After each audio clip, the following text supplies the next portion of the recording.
I'm looking forward to you seeing my set tonight too. I think it's good. I think it's sillier than it has been. It's still my life. This one is fun. The one before this I needed to heal, and now I'm having fun again. From Elkhart, Indiana, Andy Woodhull.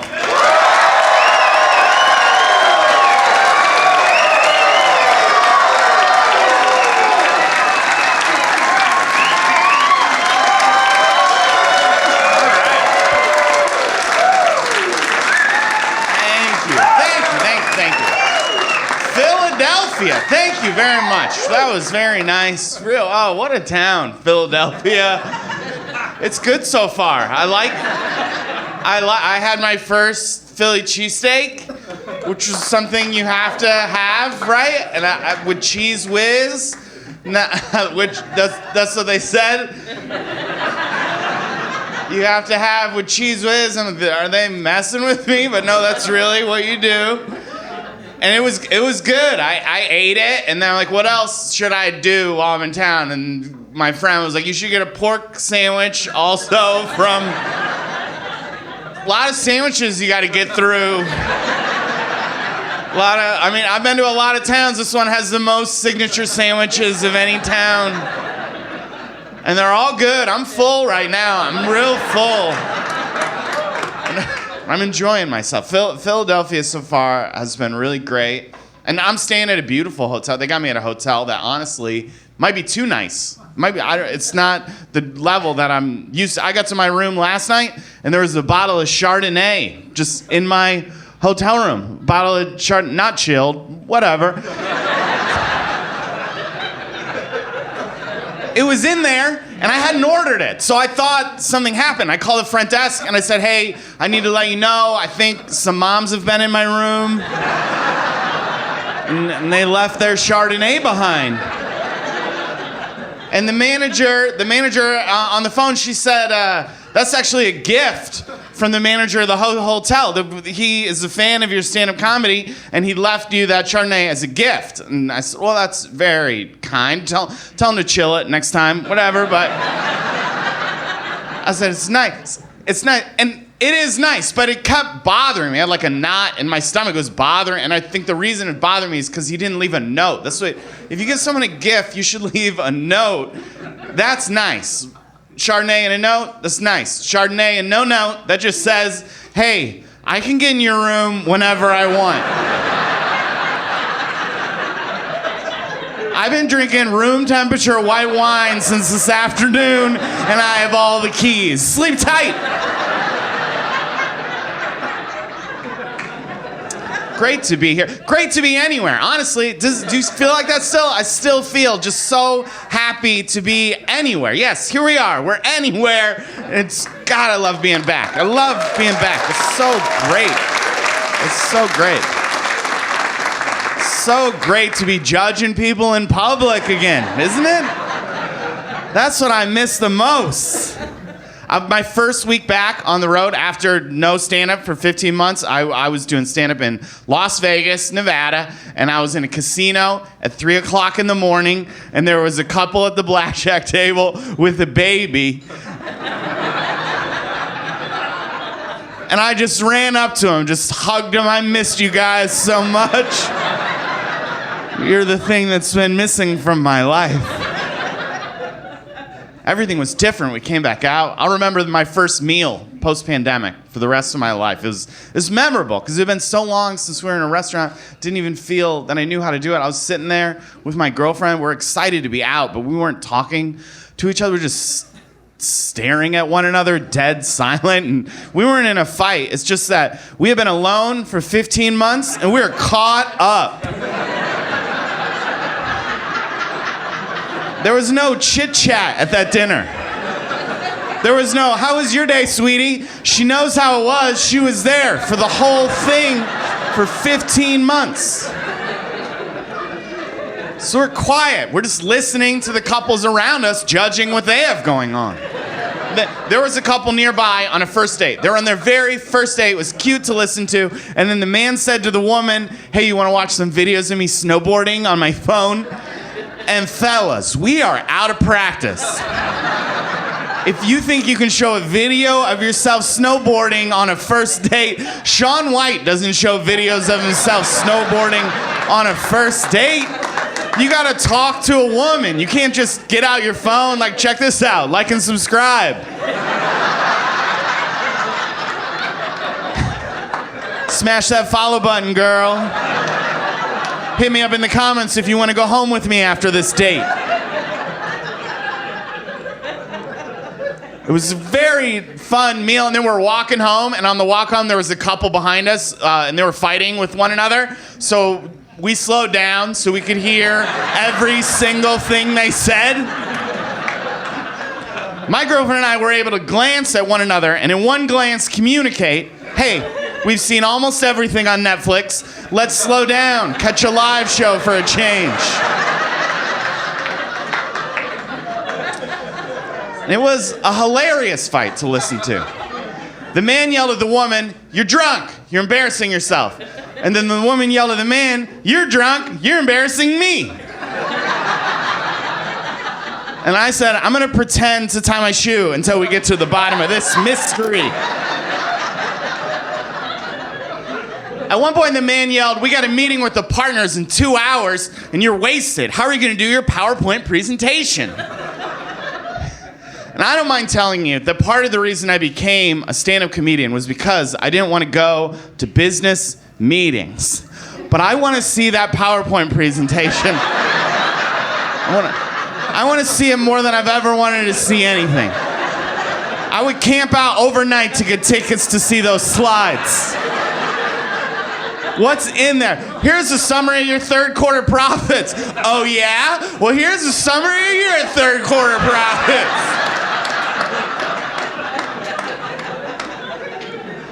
It was hilarious to listen. It was sad in a way, though, because I feel like they could be a happy couple if they could just get on the same page. They have so much in common. They both love getting drunk and embarrassing that woman.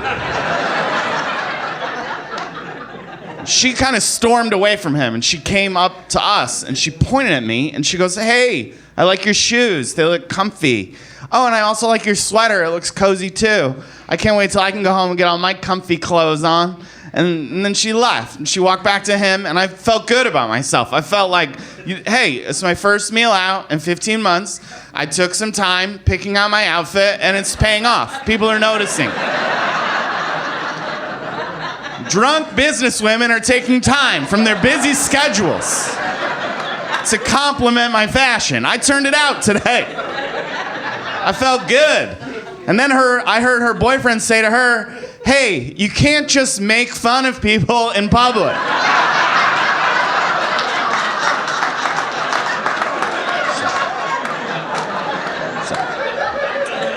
That's how long my lockdown was. It was so long, I forgot what sarcasm sounded like.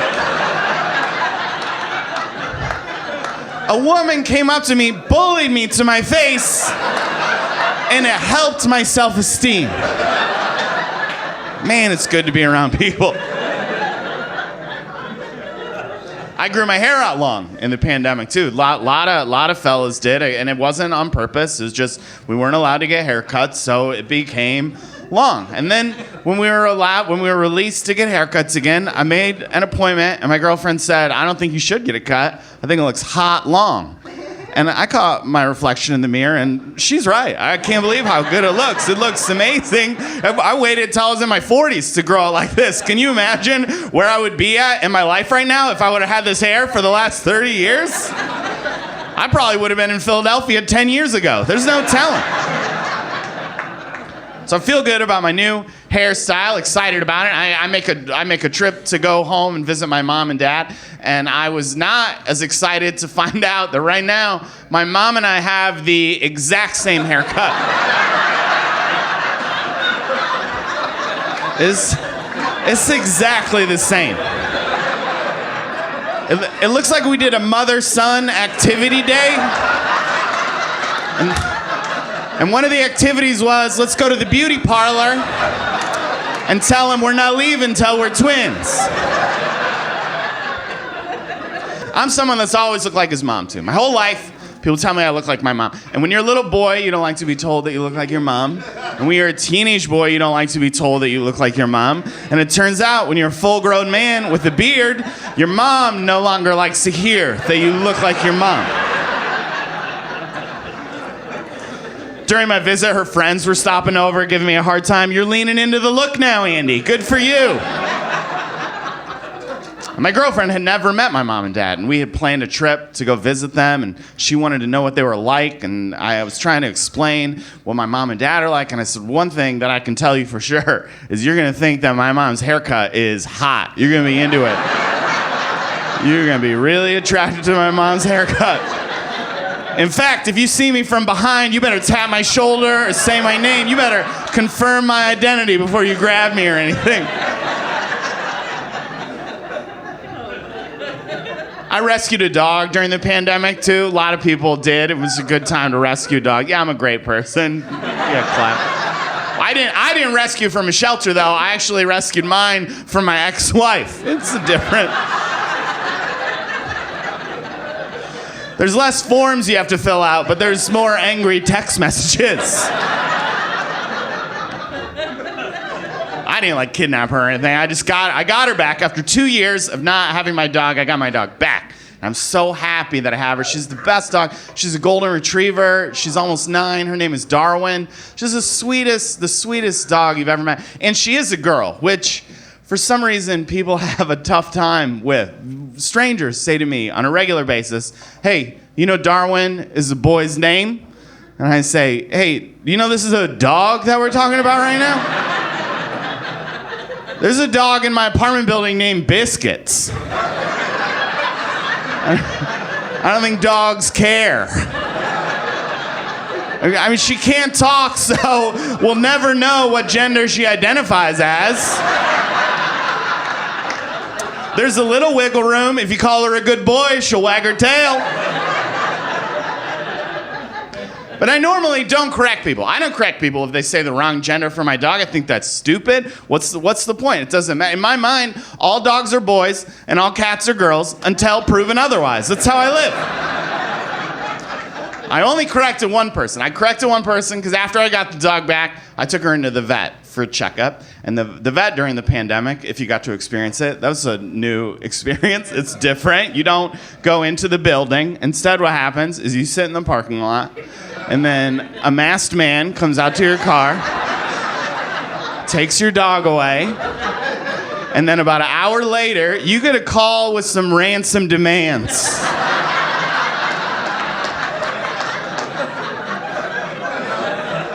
Someone claiming to be a doctor will just call you and be like, if you ever want to see your dog again, it's gonna be $500 in blood work. And we need some of her poop in 2 weeks.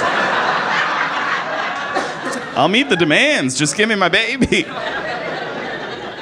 But he was going over the checkup and he kept referring to my dog as a he. He kept saying he is overweight, he needs this, he needs that. And I finally interrupted and I said, hey, I don't want to be one of these know-it-all pet parents, but I don't think the examination was as thorough as it should have been. You missed some Vet 101 stuff, Doc. Just how could I trust the rest of his diagnosis if he couldn't spot a vagina? I know he saw it. That dog loves tummy rubs. She gives it up.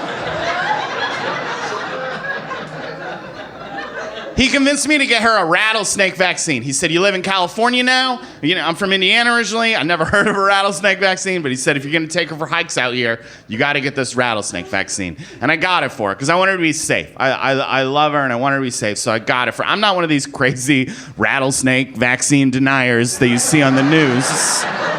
It's just not who I am. My buddy was like, don't get it, bro. It came out too soon. I'm like, I don't know. It's gonna change your DNA into what? A cat? That'd be cool if that happened.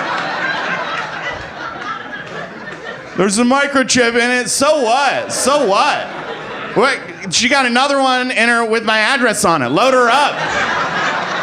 Put 20 microchips in her for all I care. Make her half laptop. I don't care. We got a hybrid breed, a golden Macintosh right here. Could I get some storage on her? That'd actually be convenient. My iCloud is full, and it's mostly photos of her. So I got her the rattlesnake vaccine, but then I started thinking to myself how I go on all the same hikes that she goes on, and I don't have a rattlesnake vaccine. No one's even mentioned it to me before. Has dog medicine surpassed human medicine? Or did my doctor just take a look at me and go, you know what? We don't gotta worry about hikes with this fella. This looks like an inside human to me. I bet if he even got out on accident, he'd just be on the front porch shivering, waiting to be let back in. Oh, how'd you get out, little fella? Come on in, we'll get you a treat. It has to change the dynamic of the hike a little. It's changed the dynamic. Sometimes we're on a hike and she'll start to fall behind because she's tired, and I gotta be like, we don't know. You gotta stay out front. You're the first line of defense, girl. You got better health care than I do. Get out there. She had to have one tooth pulled. That was the biggest thing from the checkup. I told my friend about it, and he said, that sucks that she has to have a tooth pulled, but I bet they're gonna give her really good drugs. I said, yeah, that's what she's pumped up about, too. You know how this dog loves to party? She told me she's not even gonna take him for the pain. She's gonna save him up and do a trip to the desert with the bros. They're gonna rub each other's tummies out there until they see colors. This is gonna be a wild trip.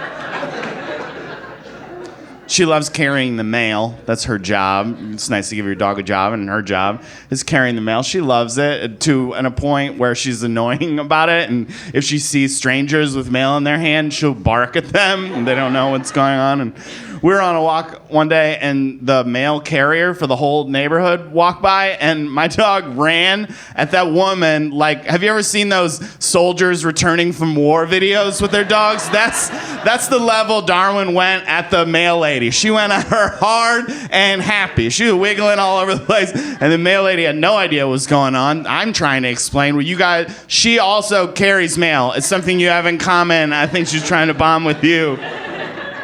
And then the mail lady thought it was cute, and so what she did next was she gave her some mail.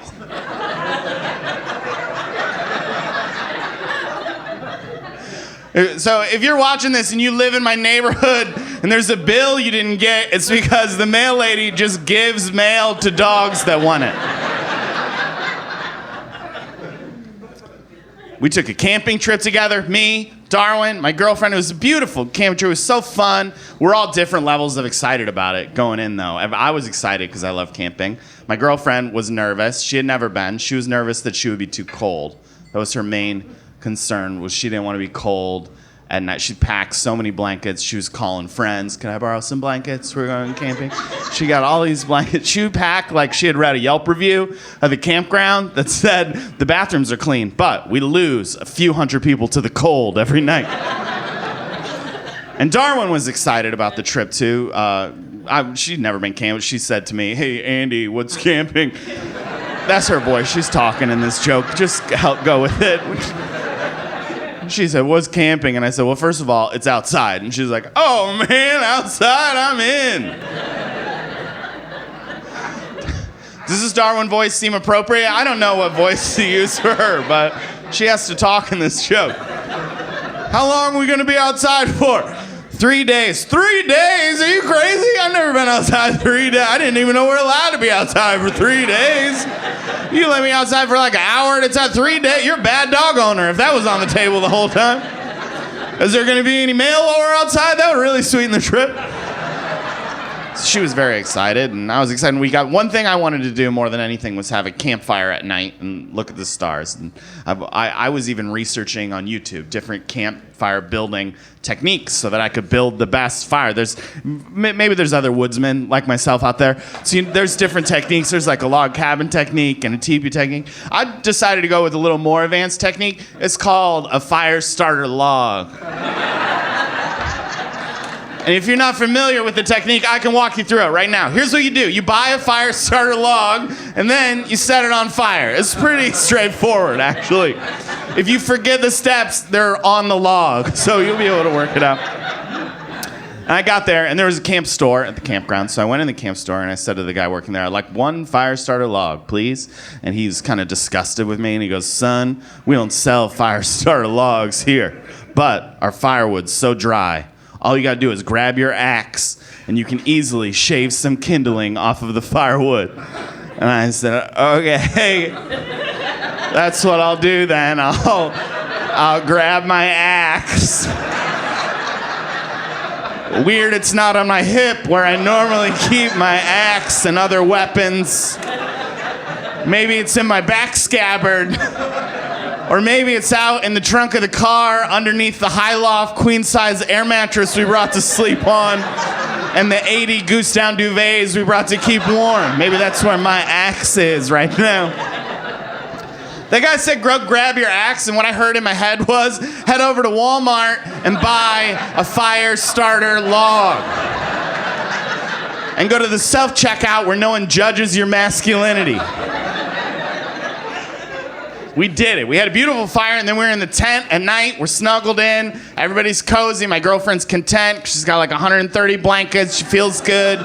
To me, it was too many blankets. And I don't know if you've ever had too many blankets on you where you start to notice the weight of the blanket. It's a weird... I never quite had that much weight on my body, but like I couldn't move. The only thing I can compare it to is when I was young, sometimes my big brother would sit on my chest and dangle a spit string down to my face and then suck it. I had like a bully's weight of blankets on me right now. I would doze off and be like, I'm telling mom, and then I'd wake up. And Darwin was having a restless night too, because she was like, yo, Andy, we're outside. We should be playing fetch right now. And I'm like, no, we're inside. This is called a tent. And she's like, no, we're outside. Trust me, you can't smell as good as I can. This is outside. Is this like when you throw a ball, but you didn't really throw it? That's a good one. You got me. And then I'm just laying there, and I get this thought in my head that I can't get rid of. It's a bad thought to have when you're camping, and the thought is, I think it's stupid that we don't make tents with locks on them. Why don't we? Why do we lock everywhere we sleep except a tent? Why is a tent like, a zipper will be fine for the forest. In the city where there's witnesses and security cameras, that's where you're gonna need a lock. But out in the woods where anyone could just zip their way into your life, that's all you need out there in the woods. Nothing bad happens there. Not like a raccoon could use a zipper, man. The zipper's freaking me out, and now I'm just laying there waiting to hear the zipper so I can spring into action, but I'm worried that I have so many blankets on me that I don't have the core strength to pop up if I hear the zipper. So I'm just waiting for the zipper to start so I can get like, all right, I'm coming, and I got an axe in here.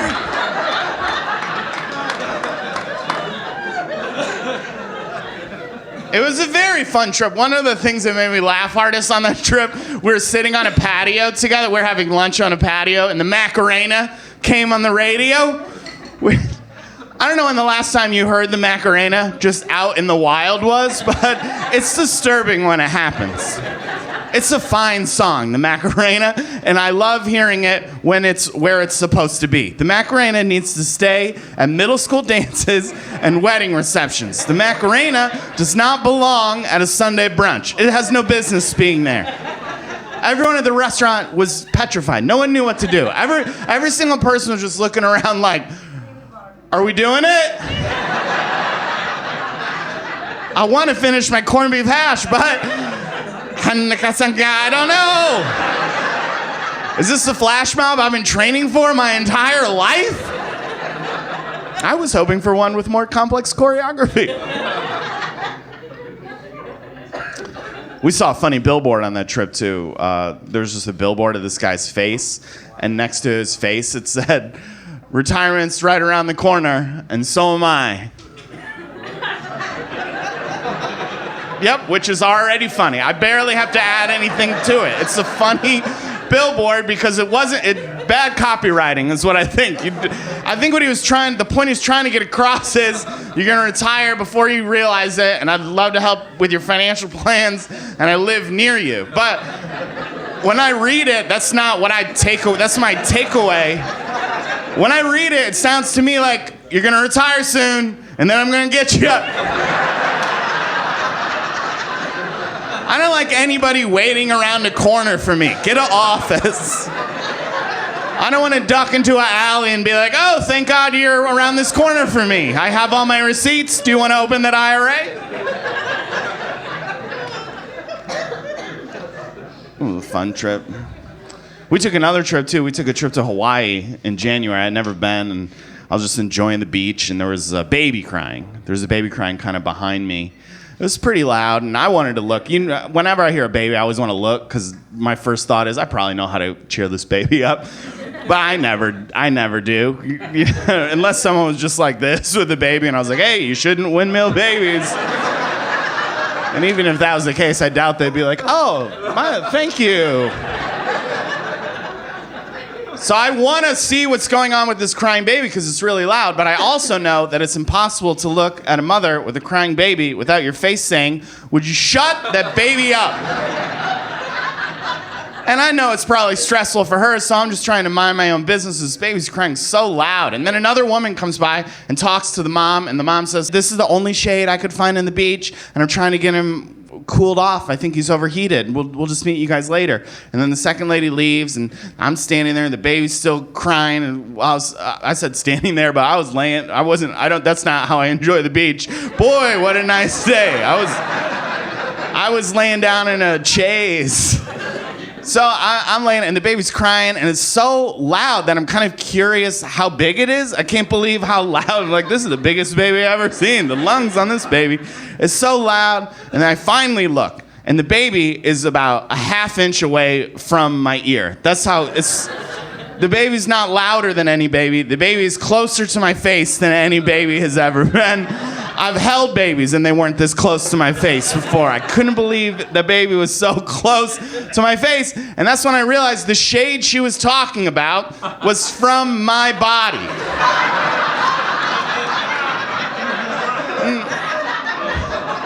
I don't have any illusion that I have the sickest beach body of all time.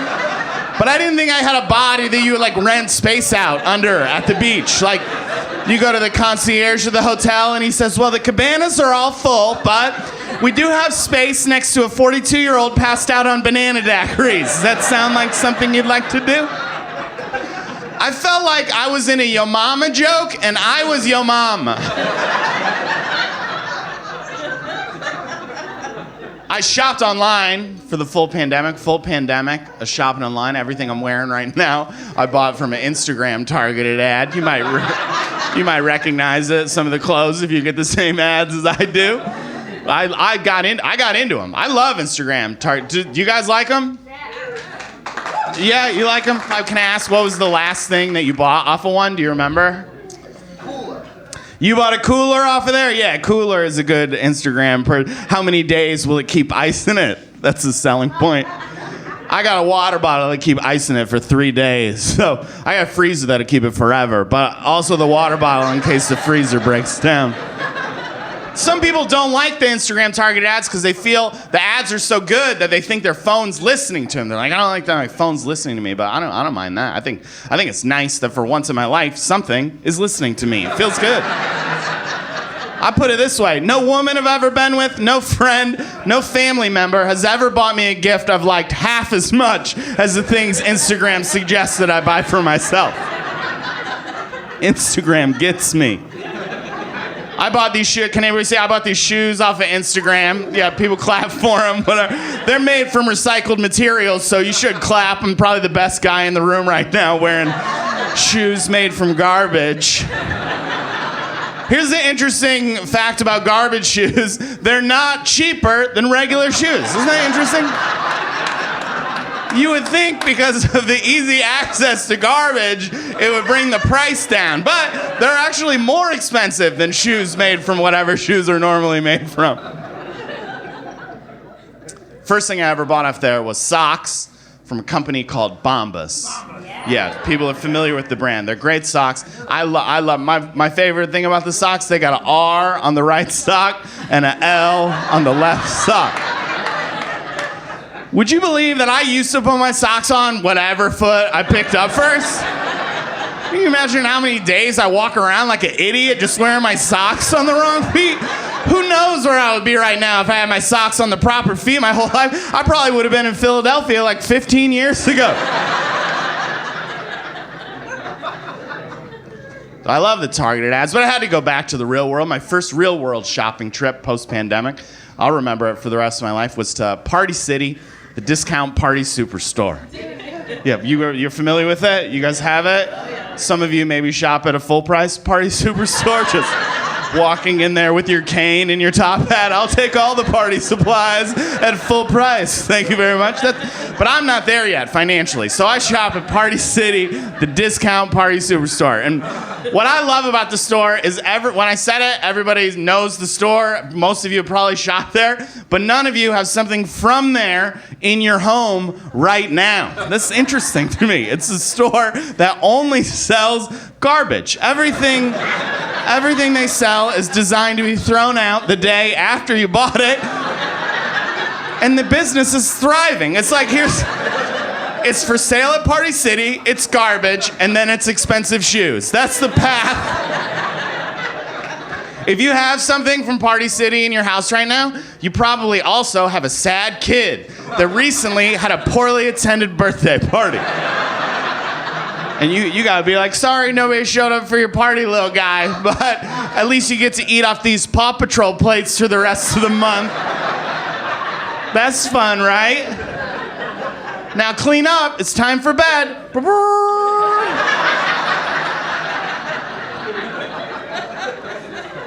And the reason I went there was to buy a piñata. It's the only place I know where you can buy a piñata. I had been invited to a party, and I thought instead of bringing wine, it would be fun if I brought a piñata, because there's gonna be kids at the party. So I pick out a piñata, and I go to the front, and I said, I also would like to buy some string. And the guy told me, we don't sell string here, which is the one flaw in the Party City, the discount party superstore business model. If you're gonna sell piñatas, you might as well sell string. You need string to have fun with a piñata. Are people showing up to parties with loose piñatas? It seems rude. I don't know, it's a donkey, you figure it out. I don't know. Slow pitch it to the kids or something. Do kids even want to hit a piñata with a bat? Kids are sensitive these days. They maybe want the violence involved. They probably just talk to the piñata till the candy comes out of it. They probably just start asking the piñata questions until it picks up a box cutter, slits open its belly, and bleeds out Twix on the lawn. So I have a piñata and no string. So my second shopping trip was to buy string. And it was surprisingly difficult. Not many stores sell string, and some people hadn't heard of it before.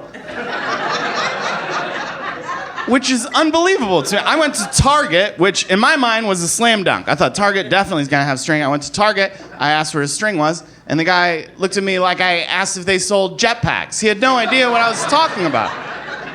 And so I said, it's like twine.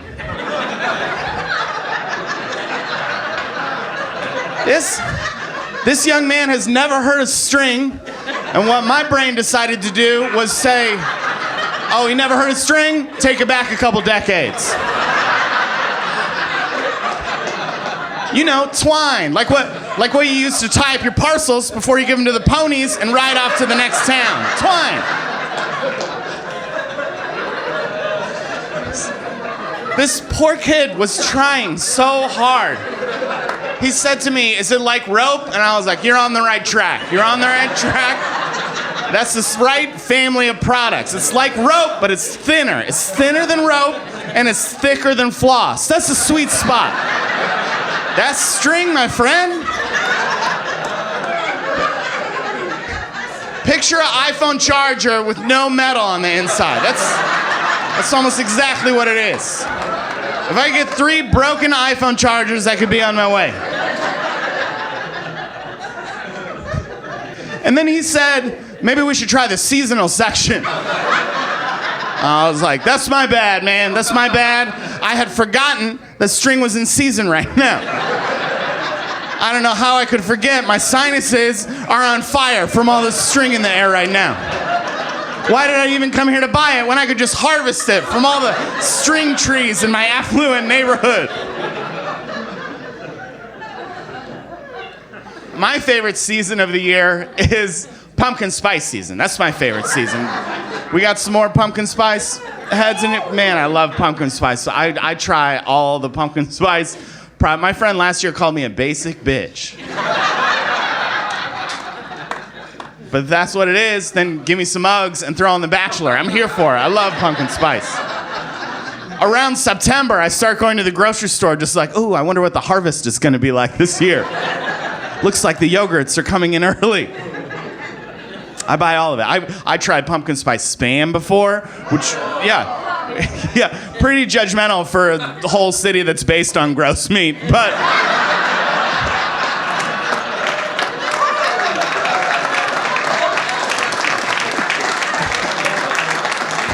The weirdest thing I ever tried was pumpkin spice vegan pork rinds, which were bad. They were bad. But I don't think it was pumpkin spice's fault. I think it was the identity crisis that soybean was going through. I love everything pumpkin spice. And I was in a coffee shop and I saw dark chocolate pumpkin spice candy bar. And I was so excited because I love dark chocolate. I love pumpkin spice. I'm happy these guys finally got together. And I get to the checkout with my candy bar. And the woman working the checkout says to me, you probably don't want to buy that, it's $7. And I hated that she looked at me and decided I'm the kind of man that shouldn't be buying $7 candy bars. I hate it more because she was kind of right. I shouldn't have been buying, but it was going to be my whole lunch. So I justified it. So I left it on the counter. I hated that she shamed me like that, so I just left it on the counter. I walked out of there, but I can't let anybody get the best of me like that. So I went to Trader Joe's, and I bought every single pumpkin spice product that they had. And I had like 6 bags of Trader Joe's pumpkin spice, and I walked back in that grocery store, and I looked that lady in the face, and I said, you messed up big time.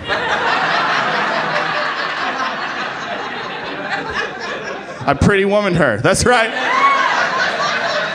You mess with me and I'll pretty woman you. Whose alarm went off? Whose alarm went off over here? I heard it. Don't think all 250 people in this room don't know that it's time for you to take your birth control.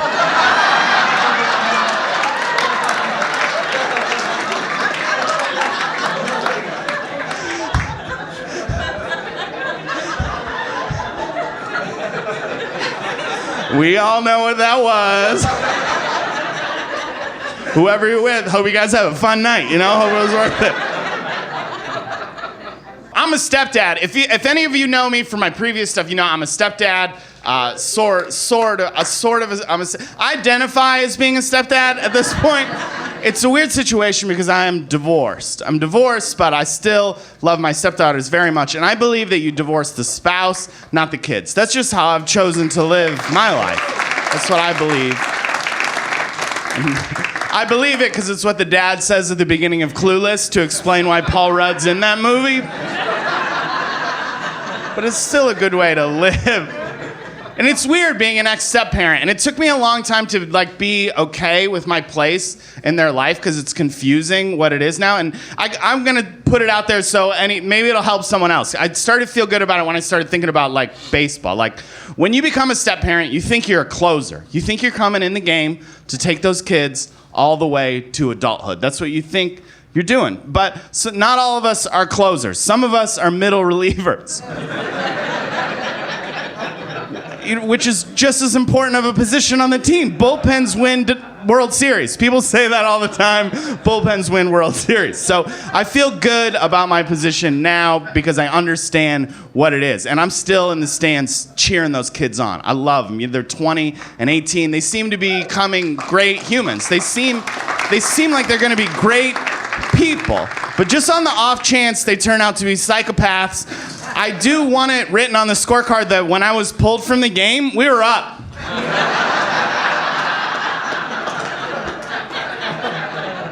My older one just spent her spring break with me, which was like a dream. I couldn't believe she even wanted to spend her spring break with me. I do live a 10-minute walk from the beach, so I think that was a little bit to do with it.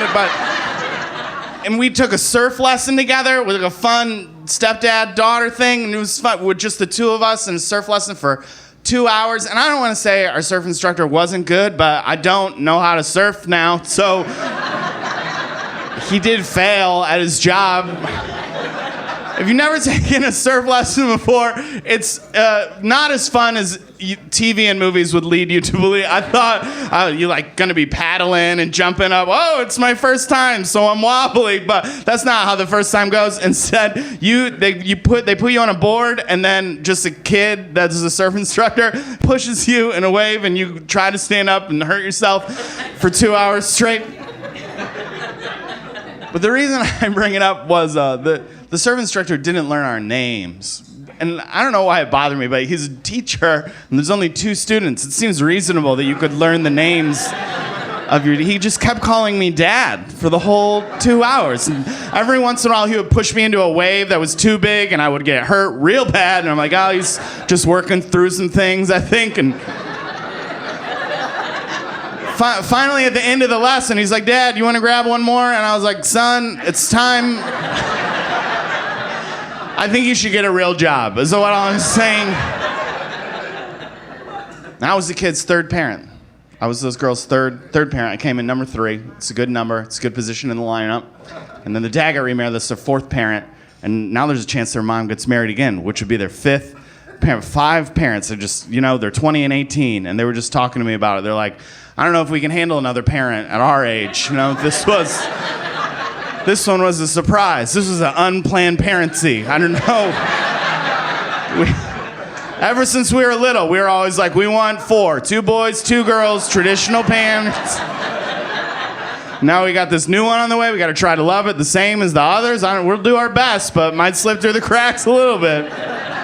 We're going to have to get a van to get these parents around to all our different activities. Can you imagine the nightmare driving that van's going to be, just driving them around? You parents better calm down back there. I swear, I'll turn this van around. Touch your ex-wife one more time. See what happens.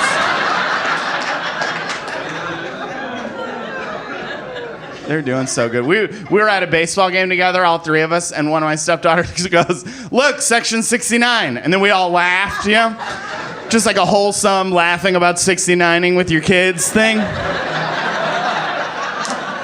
And then a tear came to my eye. I know I'm not the biological father, but you can tell that I had a hand in raising these children.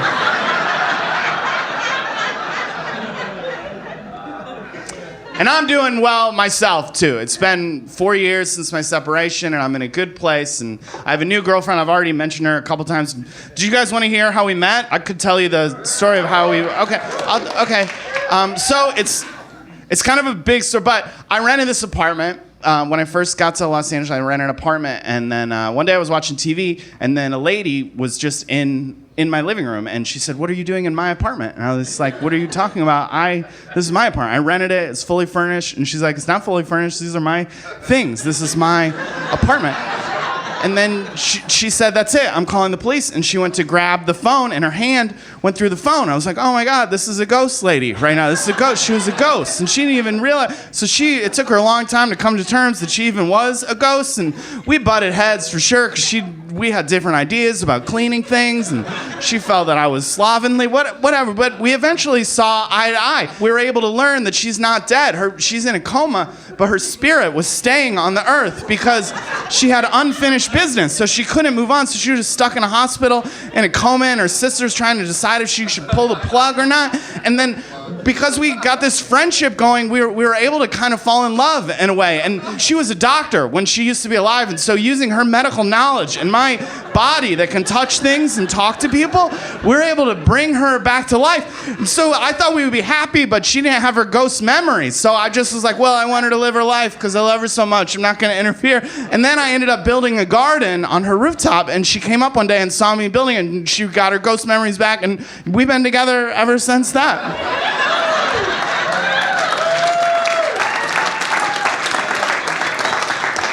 What? What'd you say? You think that's the plot to Just Like Heaven with Mark Ruffalo and Reese Witherspoon? Okay, you're right. We met on Tinder. But I think you should be allowed to tell whatever story you want to tell, and I want to tell Just Like Heaven. The real story is we met on Tinder in March of 2020. We went on 2 dates, and the governor of California came on TV, and he said, hey, you guys are together now. I hope you like it. It's a fun way for a relationship to start. And it's been going great. She's fantastic. She makes a clicking noise in her sleep, which is adorable. Just while she's asleep, click, click, click. The first time I ever heard it, I woke up from a nightmare that I was on a roller coaster and I couldn't get my lap bar all the way down. It was terrifying. It's like sleeping next to a sexy metronome is what it's like. You ever lay in bed at night and think to yourself, I can't sleep at this tempo?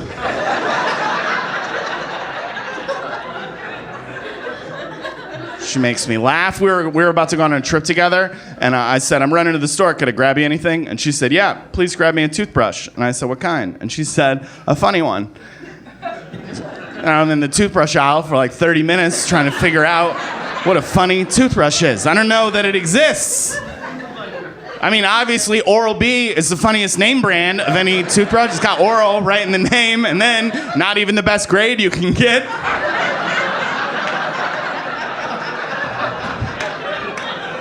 You got to get abstract. You got to get like abstract dirty to make a toothbrush fun. I think maybe like hard bristles could be funny. Soft bristles could be funny if you make it dirty. But real comedy would be if you can make a toothbrush that starts with hard bristles and then sees your teeth and becomes soft bristles. That would be real comedy right there.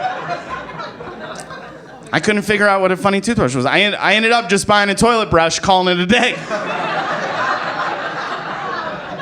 I got a pretty good laugh that night, but it was weird kissing because of how blue her mouth was. She's got weird things about her toothbrush. I found out about a month ago that when we go out of town, I hire a guy to come stay with Darwin, and she hides her toothbrush from the dog sitter.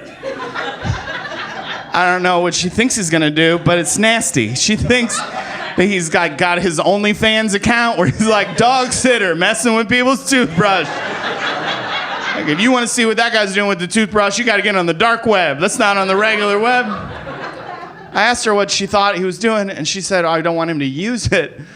Like he's a psycho. What kind of psycho would get to your house and be like, well, they left out a towel for me, and then I guess just my pick of any of these toothbrushes? I thought it was so funny that she hides her toothbrush, but I did not think it was funny when I found out that she does not hide my toothbrush. You hide yours and then just leave mine out for this pervert as a sacrifice?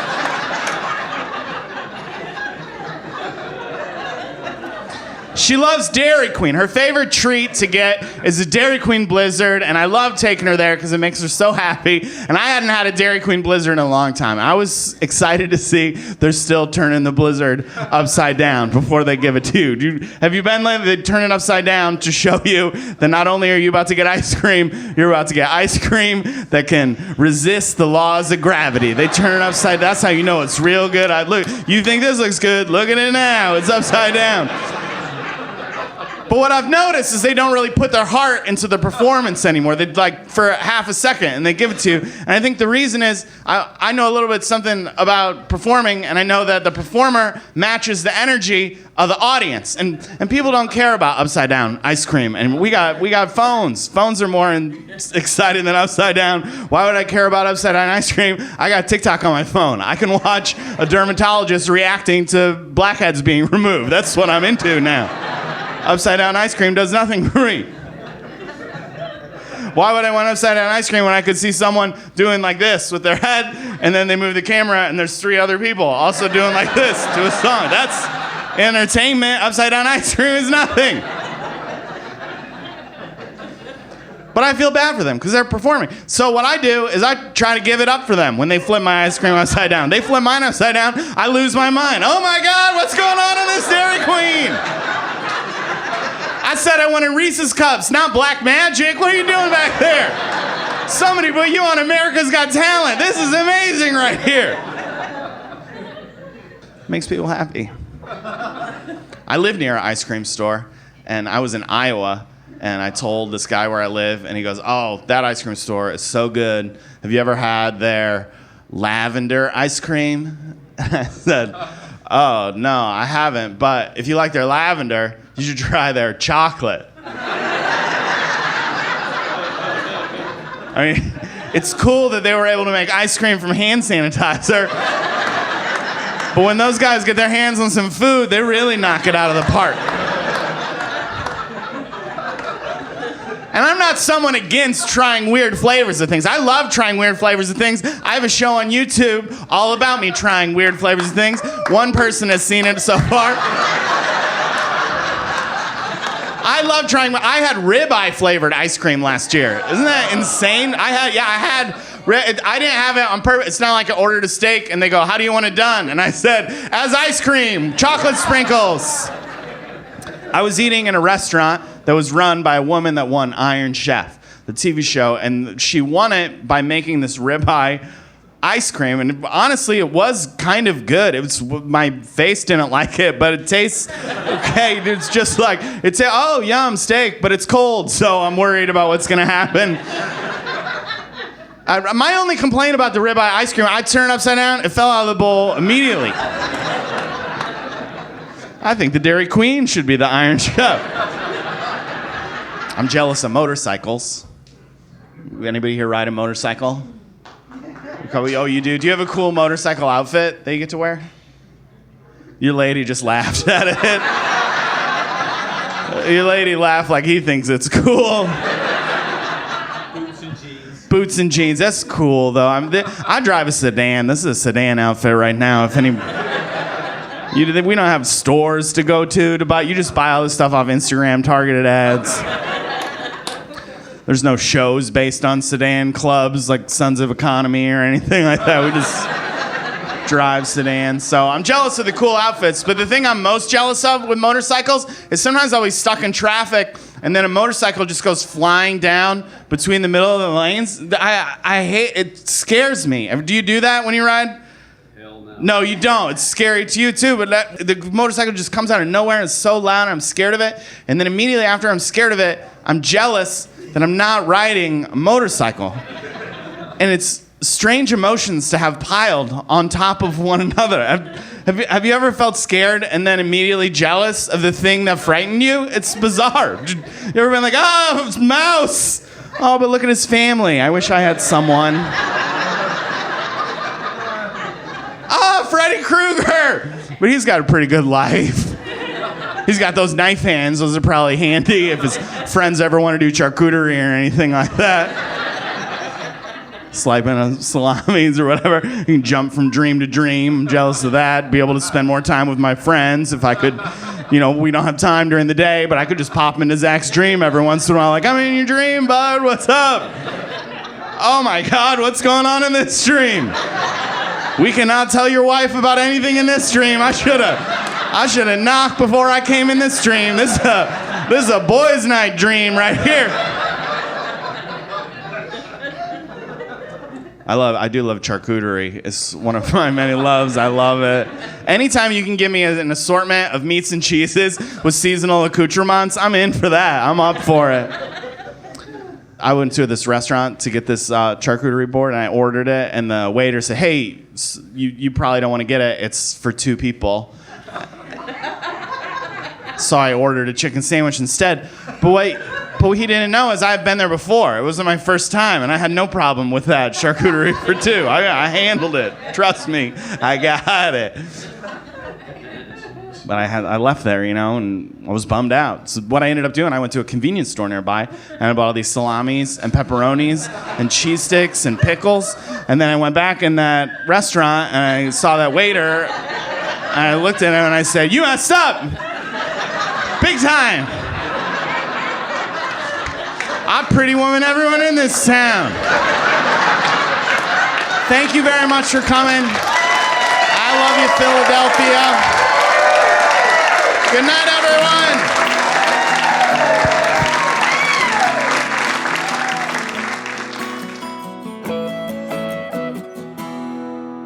Bring me my first pumpkin snack. I look like an idiot. Duck down so they can see the I hat. don't want to duck down. Duck down. I don't want to duck down. I think you look good. Looks like we're starting with chips. Here we go. Super weird. Let's try them. It's like if pumpkin pie was a chip. These would go with some of that pumpkin hummus. Bring me the pumpkin hummus.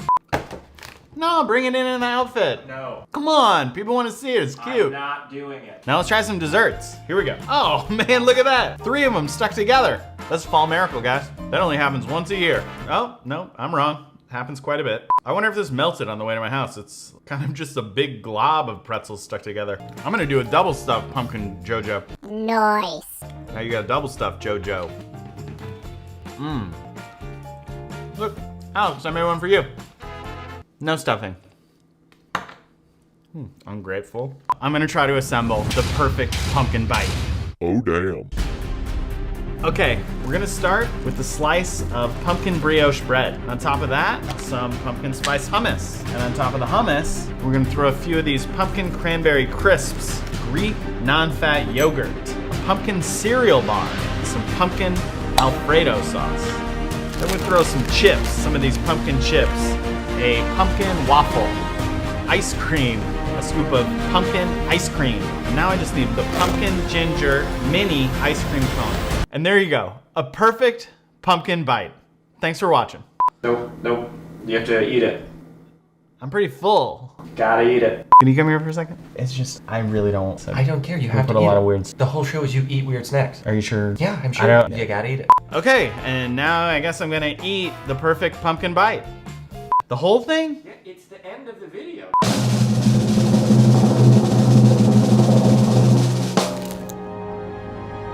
I'm honestly not hating it. You can really taste the pumpkin in here. It is a lot of different textures. The Alfredo's kind of nice. Will you give me some more of that Alfredo sauce? I'm really gonna get in here.